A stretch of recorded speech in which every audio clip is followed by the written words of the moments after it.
Abran sus Biblias, hermanos, en el libro de Jueces, capítulo 2. Permanezcan ahí en ese capítulo.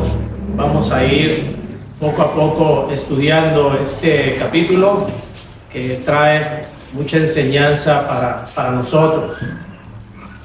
Hace ratito escuchábamos en el estudio cómo nos decían acerca de que el Señor Jesucristo, cuando va en camino de Emaús con sus discípulos, les iba hablando de todo lo que de Él se decía de la ley y de los profetas. Toda la Escritura hablaba de Él.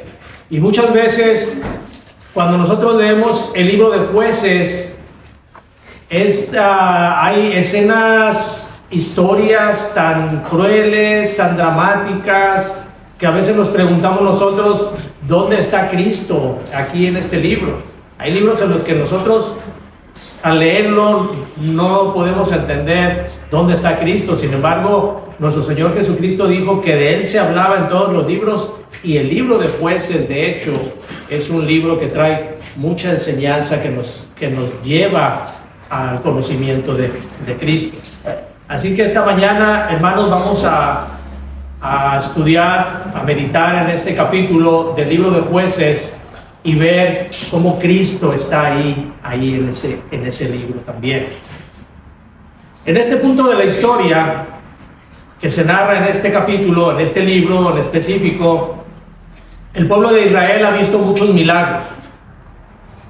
Fue sacado del poderoso imperio egipcio, fue llevado al desierto. Durante 40 años estuvo él habitando, todo el pueblo siendo alimentado directamente de la mano de Dios. Ellos vieron abrirse el mar rojo, vieron salir agua de una roca, vieron caer muros sin ni siquiera tocar, sin ni siquiera golpearlos. El pueblo de Israel había experimentado la fidelidad de Dios una y otra vez.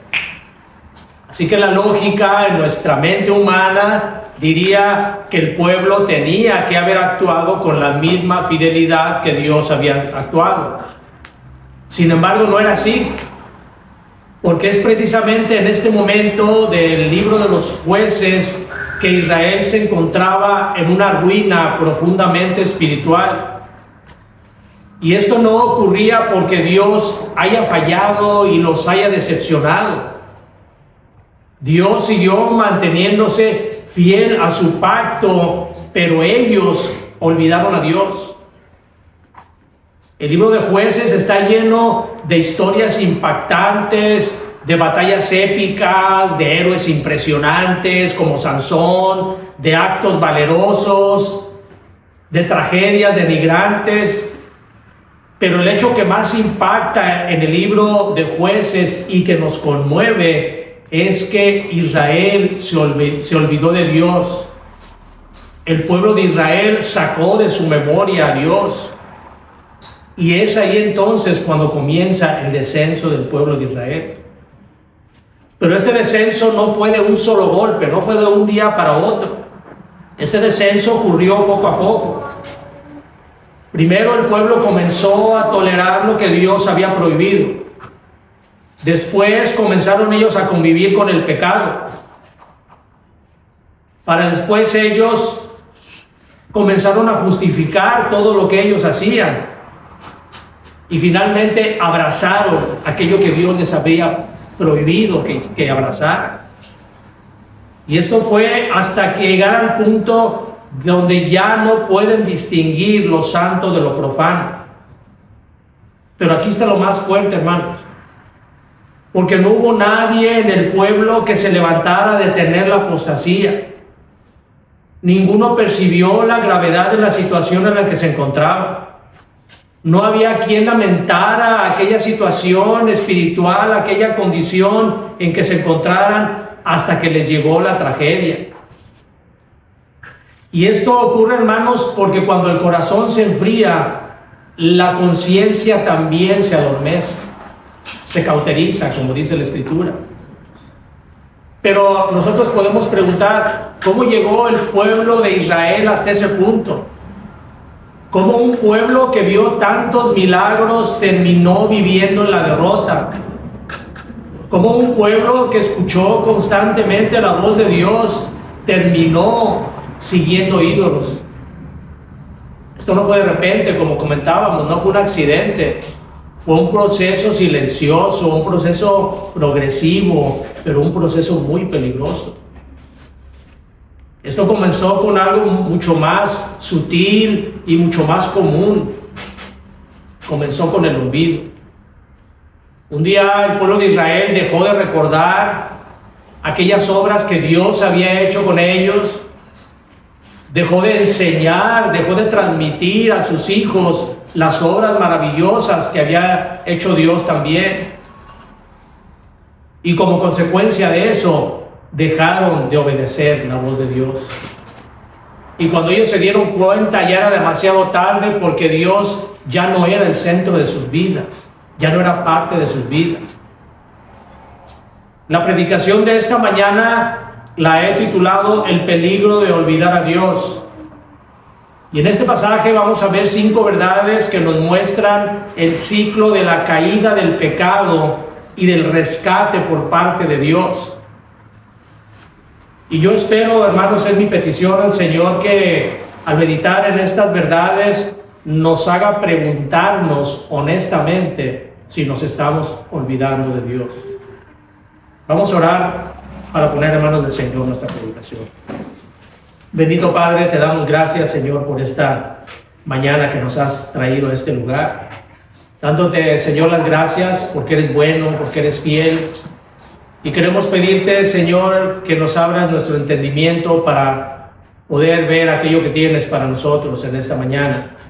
Quita toda distracción, quita todo cansancio, toda preocupación, y que al final, Señor, de este sermón podamos meditar en nuestro corazón cómo está nuestra relación contigo. Te lo pedimos en el bendito nombre de Jesús. Amén. La primera gran verdad que nos enseña este pasaje es la que da origen al título del sermón. Y es que la raíz del problema de Israel es que se olvidaron de Dios. Acompáñenme ahí en el capítulo 2 de sus Biblias del libro de Jueces, y vamos a leer del versículo 1 al versículo 10. Versículo 1 al versículo 10, capítulo 2 de Jueces, dice: El ángel de Jehová subió de Gilgal a Boquim y dijo: Yo os saqué de Egipto y os introduje en la tierra de la cual había jurado a vuestros padres, diciendo: No invalidaré jamás mi pacto con vosotros, con tal que vosotros no hagáis pacto con los moradores de esta tierra, cuyos altares habéis de derribar. Mas vosotros no habéis atendido mi voz. ¿Por qué habéis hecho esto? Por tanto, yo también digo: no los echaré de delante de vosotros, sino que serán azotes para vuestros costados, y sus dioses os serán tropezadero. Cuando el ángel de Jehová habló estas palabras a todos los hijos de Israel, el pueblo alzó su voz y lloró, y llamaron el nombre de aquel lugar Boquim, y ofrecieron ahí sacrificios a Jehová, porque ya Josué había despedido al pueblo, y los hijos de Israel se habían ido cada uno a su heredad para poseer. Y el pueblo había servido a Jehová todo el tiempo de Josué y todo el tiempo de los ancianos que sobrevivieron a José, los cuales habían visto todas las grandes obras de Jehová que él había hecho por Israel. Pero murió Josué, hijo de Nun, siervo de Jehová, siendo de 110 años, y lo sepultaron en su heredad de Timnat Sera, en el monte de Efraín, al norte del monte de Gaz. Y fíjense lo que dice el versículo 10. Y toda aquella generación también fue reunida con sus padres, y se levantó después de ellos otra generación que no conocía a Jehová, ni la obra que él había hecho por Israel. El pueblo de Israel había recibido un mandato del Señor: que enseñaran, que transmitieran a su generación los mandamientos que Él les había dejado para que les fuera bien en aquella tierra que Dios les iba a entregar. Era una condición, era La condición era que el pueblo de Israel tomara la ley, la guardara en su corazón, la transmitiera a sus hijos, para que cada generación continuara conociendo aquellas obras que Dios había hecho en ellos y no se olvidaran de ello, para que les fuera bien en la tierra que Dios les iba a dar. Acompáñenme de Deuteronomio capítulo 6, versículo 4 al 9. Deuteronomio capítulo 6, versículos 4 al 9. Dice así: Oye Israel, Jehová nuestro Dios, Jehová uno es. Y amarás a Jehová tu Dios de todo tu corazón y de toda tu alma y con todas tus fuerzas. Y estas palabras que yo te mando hoy estarán sobre tu corazón, y las repetirás a tus hijos, y hablarás de ellas estando en tu casa y andando por el camino, y al acostarte y cuando te levantes. Y las atarás como una señal en tu mano, y estarán como frontales entre tus ojos, y las escribirás en los postes de tu casa y en tus puertas. La intención de Dios al ordenarles esto era que no se olvidaran las generaciones. Somos, como seres humanos, somos tendientes a olvidar nosotros todas las cosas buenas que Dios hace en nuestra vida. ¿Se han puesto a pensar en eso, hermano? ¿Se han puesto a pensar que cuando nosotros recibimos de Dios toda la bendición constante, estamos muy contentos, pero cuando vienen las aflicciones, nos olvidamos de todas aquellas bendiciones que Dios ya ha hecho en nuestras vidas? Somos fáciles de olvidar. Por eso el Señor les decía: repítanle las palabras a sus hijos, para que sus hijos se las repitan a los hijos de sus hijos, y así ustedes tengan mi ley en sus corazones y reciban las bendiciones que yo les voy a dar. Vayan a Salmos capítulo 78. Salmo 78. Y dice así, del Salmo 78, 5 al 8, dice así: Él estableció testimonio en Jacob y puso ley en Israel, la cual mandó a nuestros padres que la notificaran a sus hijos, para que lo sepa la generación venidera y los hijos que nacerán, y los que se levantarán lo cuenten a sus hijos, a fin de que pongan en Dios su confianza y no se olviden de las obras de Dios, que guarden sus mandamientos, y no sean como sus padres, generación contumaz y rebelde, generación que no dispuso su corazón, ni fue fiel para con Dios, su espíritu. El problema de Israel entonces, hermanos, es que desatendió la voz de Dios. Viéndolo desde un punto legal, lo que hizo el pueblo de Israel fue violar las cláusulas del pacto que Dios había hecho con ellos. Dios había sido muy claro con lo que les iba a esperar a los israelitas cuando entraran ellos en la tierra prometida. En el versículo 2 de este capítulo menciona las dos órdenes específicas que el pueblo de Israel ignoró. La primera de ellas es que no tenían que hacer pacto con los habitantes de esas tierras. Sin embargo, los israelitas comenzaron a tener tratados comerciales, políticos y hasta matrimoniales con los cananeos.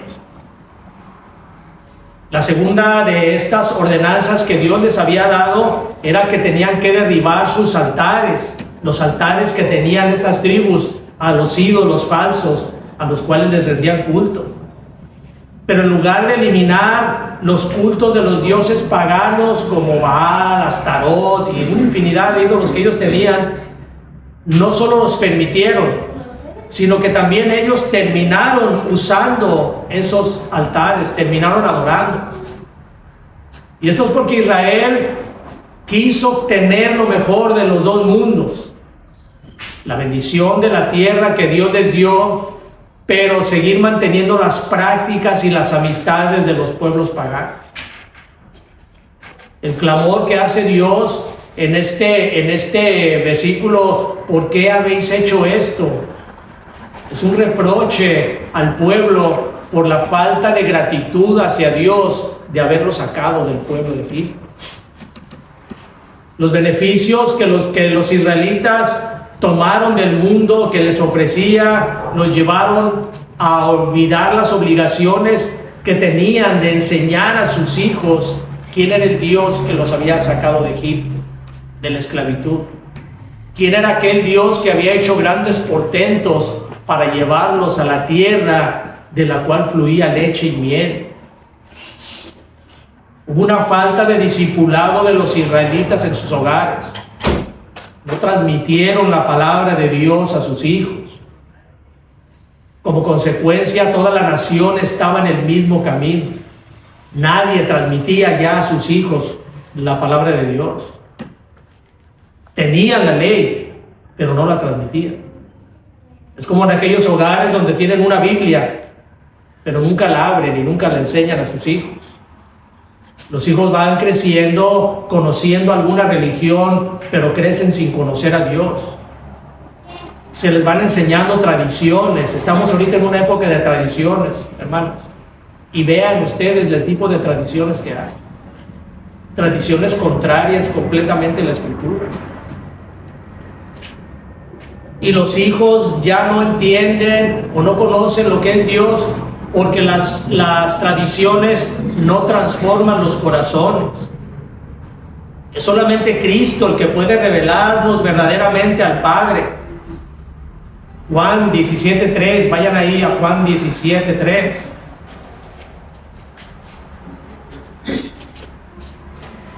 Dice, y esta es la vida eterna, que te conozcan a ti, el único Dios verdadero, y a Jesucristo, a quien has enviado. Aquí no se trata de conocer tradiciones, de practicar tradiciones, por muy piadosas que parezcan. Aquí de lo que se trata es tener un nuevo corazón. De lo que se trata es nacer de nuevo. Y alguien pudiera pensar, bueno, olvidar a Dios no es tan grave. Yo no soy muy religioso, pero sin embargo me porto bien, soy buena persona, no le hago daño a nadie, lo que comúnmente dice la gente para no acercarse a Dios. Pero la Biblia es muy clara en enseñarnos que el olvidar a Dios no se queda en algo neutral, porque el corazón humano no fue diseñado para estar vacío. El corazón del hombre fue diseñado para adorar algo, para adorar a alguien. Así que cuando alguien deja de mirar a Dios, deja de adorar a Dios como el pueblo de Israel, no se queda sin adorar nada. Israel no se quedaron únicamente de manera neutral sin adorar a alguien, sino que Israel cambió de Dios. Y eso es exactamente lo que nos dicen los siguientes versículos que vamos a leer, que no solo olvidaron a Dios, sino que además lo reemplazaron. Porque el corazón siempre adora algo, y cuando esa adoración no va dirigida a Dios, se dirige hacia otra cosa, hacia algo más. Y eso, hermanos, es idolatría. Y esto nos enseña una segunda verdad, que es que cuando no adoramos a Dios, adoramos a ídolos. Jueces capítulo 2, versículo 11 al 13. Dice, después los hijos de Israel hicieron lo malo ante los ojos de Jehová y sirvieron a los Baales. Dejaron a Jehová, el Dios de sus padres, que los había sacado de la tierra de Egipto, y se fueron tras otros dioses, los dioses de los pueblos que estaban en sus alrededores, a los cuales adoraron y provocaron a ira a Jehová. Y dejaron a Jehová y adoraron a Baal y a Astarot.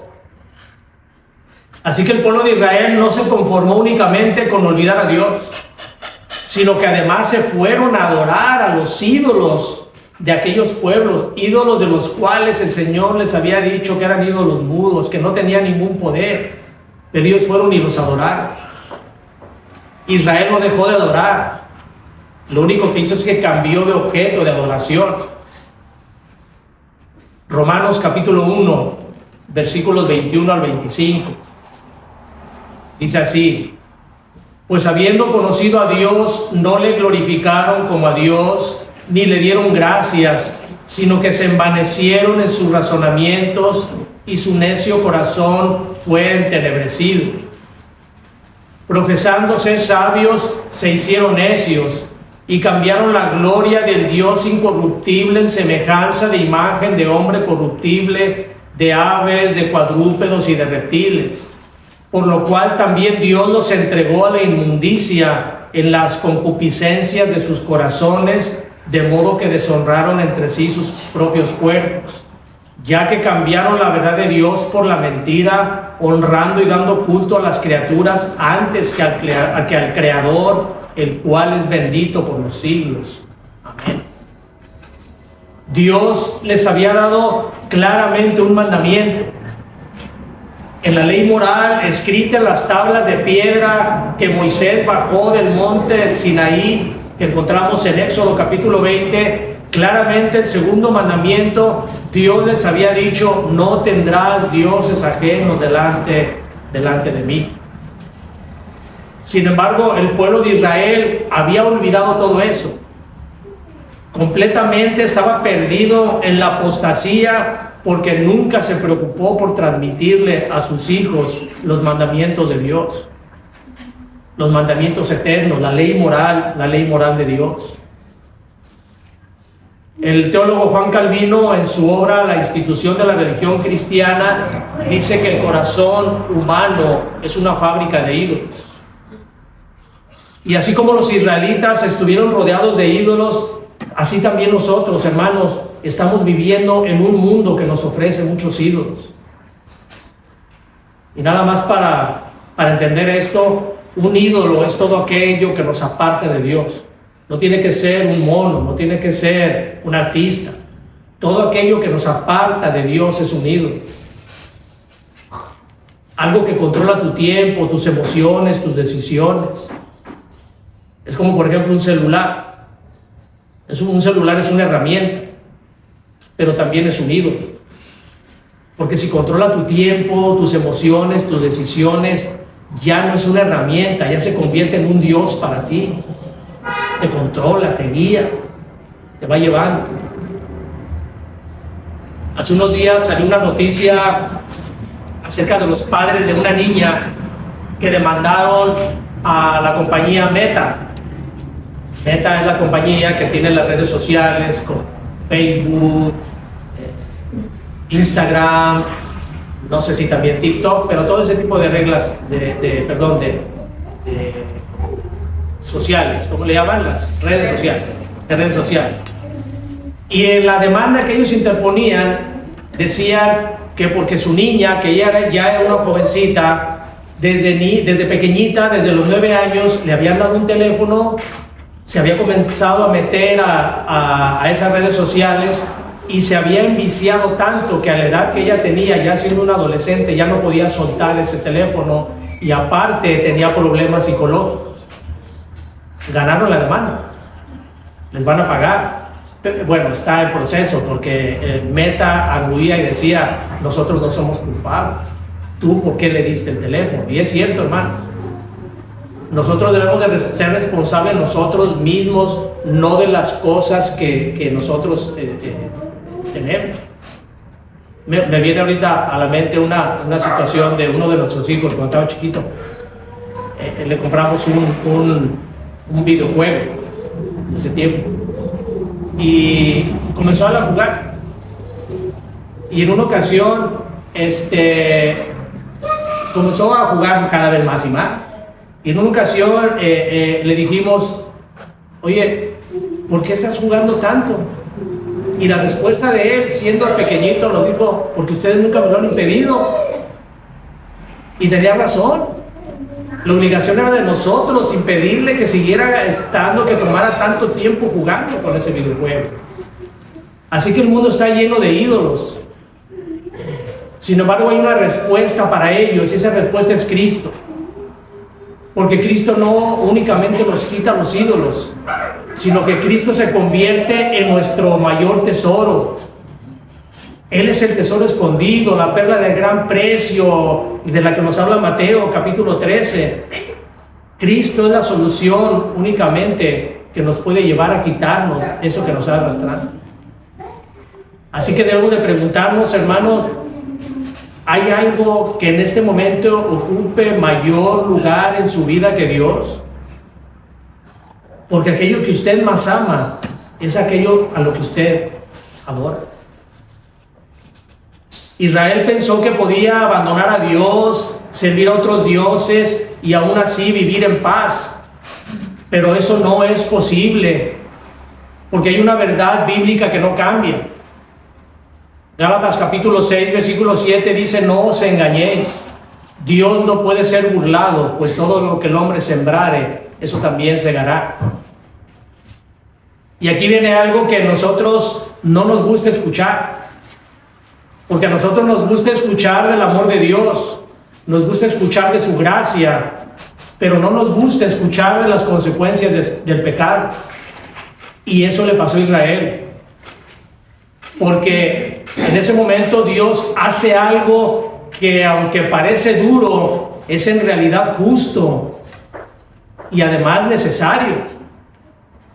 Lo que hizo Dios fue entregarlos a sus enemigos, y no lo hizo porque haya dejado de amarlos, sino porque Dios es santo, Dios es justo.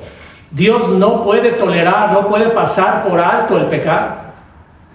Ha pasado por alto el pecado de cada uno de nosotros, no porque lo haya hecho de esa manera, sino porque descargó su ira sobre Cristo, la ira que nosotros merecíamos, pero Él nos pasó por alto nuestro pecado. Y aquí, hermanos, tenemos una tercera gran verdad, y es que la disciplina que viene de Dios viene como consecuencia del pecado. Versículos 14 y 15 de Jueces 2. Dice: y se encendió contra Israel el furor de Jehová, el cual los entregó en manos de robadores que los despojaron y los vendió en manos de sus enemigos de alrededor, y no pudieron ya hacer frente a sus enemigos. Por donde quiera que salían, la mano de Jehová estaba contra ellos para mal, como Jehová había dicho y como Jehová se lo había jurado, y tuvieron gran aflicción. Dios entregó al pueblo a sus enemigos. Y aunque parezca esto un acto de severidad, el propósito de entregar a Israel a sus enemigos era disciplinarlos, no era destruirlos. Necesitaban una disciplina para poder seguir avanzando en la vida que Dios les había prometido que les daría. Dice Hebreos 12:6, dice: porque el Señor al que ama disciplina y azota a todo aquel que recibe por hijo. Un padre deja que su hijo enfrente las consecuencias para que aprenda, y eso no es una falta de amor, es un amor que corrige. Déjenme contarles otra anécdota. Cuando uno de nuestros hijos estaba chiquito, de hecho estaba en cuarto de primaria, es una anécdota que me gusta contarla porque siempre me gustó esa parte. Uno de ellos estaba chiquito, estaba en cuarto de primaria, tenía 10 años, más o menos, y teníamos poco de haber entrado nosotros en el cristianismo. Y en una ocasión llega con una nota de la escuela, y en la nota decía que no había hecho la tarea el niño, y era más o menos se le llevaba a la escuela, pero no había hecho la tarea. Y entonces yo lo llamé y le dije: mira, hijo, esto que hiciste no está bien, te lo voy a pasar, pero para la próxima te voy a pegar. Y sí, así pasó. Y llegó la próxima y me llega con una nota, con la misma otra nota, y me dice: el niño no hizo su tarea. Y entonces le hablo yo a nuestro hijo y le digo: ¿te acuerdas lo que te dije que te iba a hacer? Que te iba a pegar. Y me dijo: sí. Y le dije: entonces ve y tráeme el cinturón. Hasta eso que lo mandé a que trajera el objeto de su castigo. Yo hubiera ido por él, pero voy y le digo: ve, tráeme el cinturón. Y tarda en venir. Para eso nosotros, como les digo, habíamos entrado al cristianismo recién, y cuando nos llegaron a pasar cosas difíciles, y yo siempre les decía, por algo Dios hace las cosas. Era una manera de decirles pues que estábamos a la voluntad de Dios. Y llega con el cinturón, pero llega con una notita, y se las voy a leer, porque aquí la tengo siempre. Cada que cambio de Biblia, lo tengo. Es el Proverbios capítulo 23. Aquí está la notita. Y la notita dice así: yo no quería que pasara, lo siento mucho por el error. Si tu deber es pegarme, es bueno, pero, y lo pone abajo, Dios por algo hace las cosas. Muy bonito. Y está en Proverbios 22, 13, que dice: no rehuses corregir al muchacho, porque si lo castigas con vara, no morirá. Lo castigarás con vara y librarás su alma del Señor. Ojalá, hermanos, que este versículo lo aprendiéramos siempre como padres, porque el castigo con amor es corrección. Lo que pasó enseguida le dije: hijo, pues está muy bien tu nota y tienes razón, pero ¿tú qué crees que debo de hacer? Y me dijo: pues pegarme. Y le pegué, pero fue por amor, no fue por corrección. Le pegué, pero creo que sirvió, porque caminó bien, gracias a Dios que caminó bien. Y esto, hermanos, ese es un amor que tiene Dios para nosotros. Es un amor de corrección, porque aquí podemos nosotros ver a Cristo como la ira que el pueblo de Israel y la ira que nosotros merecíamos, Dios la pagó. Esa ira fue completamente derramada en la cruz sobre Cristo, para que nosotros pudiéramos tener esa vida eterna y no recibir ese castigo. Isaías 53, capítulo 53, versículo 5 dice: mas él herido fue por nuestras rebeliones, molido por nuestros pecados. El castigo de nuestra paz fue sobre él, y por su llaga fuimos nosotros curados. El pecado siempre tiene consecuencias. Pero usted, hermano, no ignore la disciplina de Dios en su vida. Sea fiel, permanezca siempre fiel a las cosas de Dios. Vea qué pecado hay, qué pecado que está recibiendo, y corrija su camino. Si la historia, hermanos, terminara aquí, no habría esperanzas para nadie. Porque seamos honestos, que si Dios fuera únicamente justo, ninguno de nosotros estaría de pie. Pero aquí es donde cambia el pasaje. Aquí es donde podemos ver nosotros algo sorprendente, algo que rompe toda lógica humana, porque a pesar de la infidelidad del pueblo de Dios, Dios no lo abandona. Aun cuando el pueblo de Israel estaba fallando constantemente, aun cuando volvían a caer, Dios responde. Y esto no es porque lo merecían, ni porque lo merecemos tampoco nosotros, sino porque Dios es misericordioso. Y esto nos lleva a la cuarta verdad, que la gracia de Dios es inagotable. Versículos 16 al 18 de Jueces 2. Dice: y Jehová levantó jueces que los librasen de manos de los que les despojaban. Pero tampoco oyeron a sus jueces, sino que fueron tras dioses ajenos, a los cuales adoraron. Se apartaron pronto del camino en que anduvieron sus padres, obedeciendo a los mandamientos de Jehová. Ellos hicieron así. Y cuando Jehová les levantaba jueces, Jehová estaba con el juez y los libraba de mano de los enemigos todo el tiempo de aquel juez, porque Jehová era movido a misericordia por sus gemidos a causa de los que los oprimían y afligían. A pesar de la infidelidad del pueblo, Dios les levantaba jueces. Pero un juez no era lo que comúnmente nosotros conocemos como jueces, aquellos que andan vestidos de toga y emiten juicios. La palabra hebrea utilizada es shofet, que se traduce mejor como libertador o como un gobernador militar.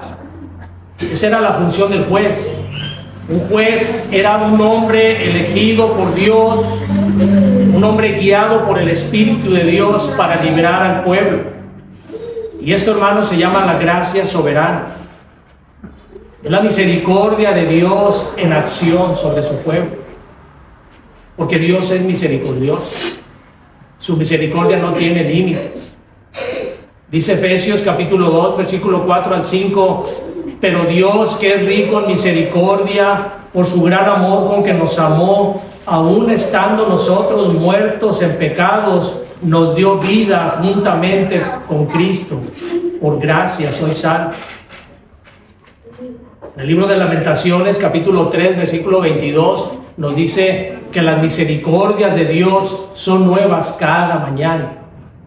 Dios es grande en misericordia. Su misericordia se extiende grandemente. No hay nada que el Señor no pueda darnos a nosotros, siempre gracias únicamente a su misericordia.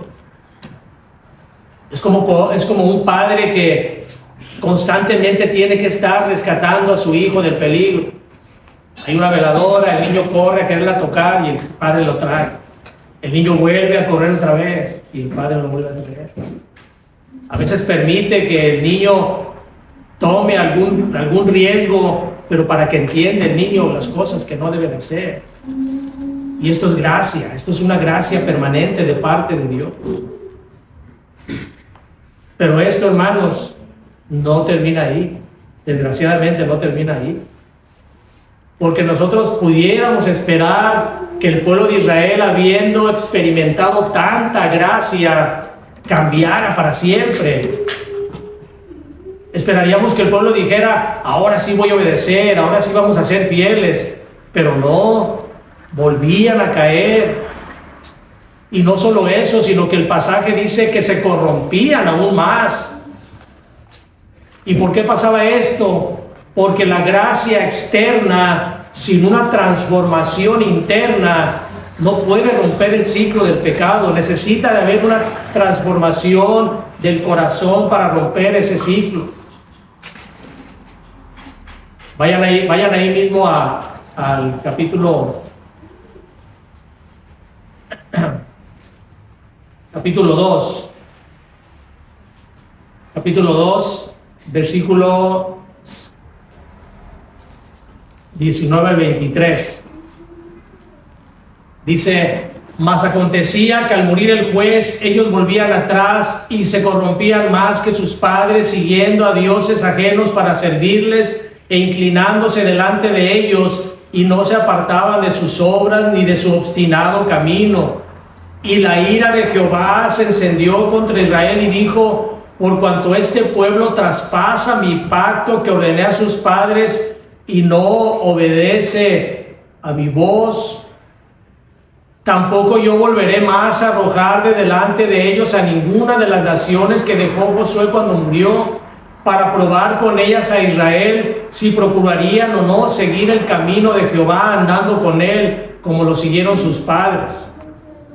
Por esto dejó Jehová a aquellas naciones sin arrojarlas de una vez y no las entregó en manos de Josué. El pueblo vuelve a caer.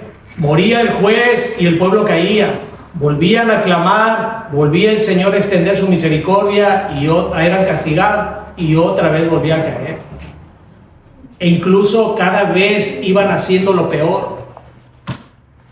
Y esto lo que hace es revelarnos nuestra naturaleza humana, nuestra naturaleza caída. Nuestro corazón es engañoso, como dice Jeremías 17. Engañoso es el corazón más que todas las cosas y perverso. Romanos capítulo 3, versículo 10 dice que no hay ni un justo. Nadie busca a Dios. Y este era el doloroso ciclo de Israel, que estaba envuelto en el remolino de la incredulidad, de la apostasía. ¿Y todo por qué, hermanos? Porque se olvidaron de Dios. Porque se olvidaron de transmitirle a sus hijos todas las maravillas que Dios había hecho. Amén. Hermanos, el libro de Jueces es un libro que nos muestra nuestra propia incapacidad. Es un ciclo interminable de pecado, de castigo, de clamor. Israel tenía libertadores que morían y con ellos moría la paz. Pero hoy nuestra esperanza no descansa en libertadores temporales, en caudillos temporales, en jueces temporales, sino nuestra libertad descansa en un juez más grande, un juez eterno, un juez que se entregó a sí mismo por nosotros. Ahí donde Israel desatendió la voz de Dios, Cristo es la palabra encarnada, la palabra en una obediencia perfecta. Ahí donde nosotros rompemos el pacto, Él lo selló con su propia sangre. Jueces nos advierte que el pecado nos lleva a entregarnos a nuestros enemigos, entregarnos a la idolatría, olvidar a Dios. Pero el Evangelio nos anuncia que Cristo ya venció a nuestro mayor enemigo, el pecado. Así que, hermanos, no salga de aquí intentando esforzarse en sus propias fuerzas. No va a poder. No va a poder enfrentar a todas aquellas tentaciones que lo van a arrastrar hacia caminos equivocados. Salga de aquí rendido a aquel que no solo lo libra de la opresión, sino que rompe con ese ciclo del pecado de una manera permanente. Porque Cristo eso hace. En Jueces el pueblo clamaba y venía un hombre. Hoy nosotros clamamos y el Espíritu de Dios habita en nosotros.